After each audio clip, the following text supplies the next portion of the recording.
Track 20, More Shopping with Violence.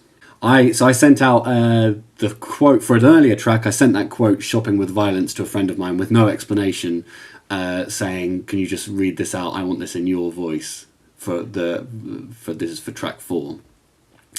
And James was sufficiently amused that obviously later that day, he'd obviously been telling the story to other people about that I'd asked him just for him to say shopping with violence with no explanation. And Róisín, who's also plays on the album, happened to be with him. It was New Year's Eve, so they were out celebrating, and she thought she'd have a go as well. She thought, so she, as a joke, she sent her version of the shopping with violence quote, and the way she does it is she raises her voice at the end so it sounds like a question. Shopping with violence? And that was it was great fun. Really made me laugh that she'd sent it, and so I sent a non-jokey message straight back saying, can I please use this, because I thought it was great.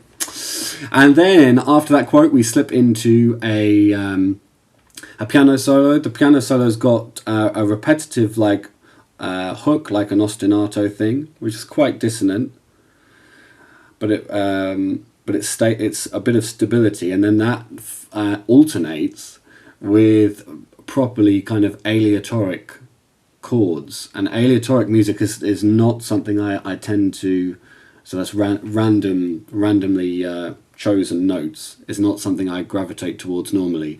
But I do remember as a teenager reading, being introduced to John Cage for the first time, and his mushrooms and his book on silence and everything, and it does leave it leaves an impression.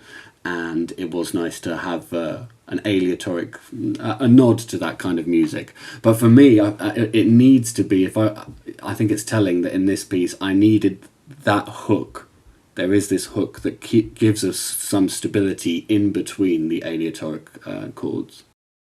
You know what? I think I might not do a title for that one, because it's Shopping with Violence. It's the same as track 4. There's not much to say about that. I think I'll leave that one. Oh, I know what this is a reference to. This is a reference. I think there's a track. I'll have to check that. I'll check this afterwards. But I think there's a track. There's an album, Green Onions, which is like a seminal album in the '60s, I think. And I think there's the track Green Onions, which everyone kind of knows. It's an extremely famous track, and I believe later on in the album there's like a reprise of the track, and it's called More Onions, from memory. If I fail to remember that correctly, then that's that's fun. But there we are. I think it's called More Onions, and that's where I think that is there was that's in mind when I came up with More Shopping with Violence.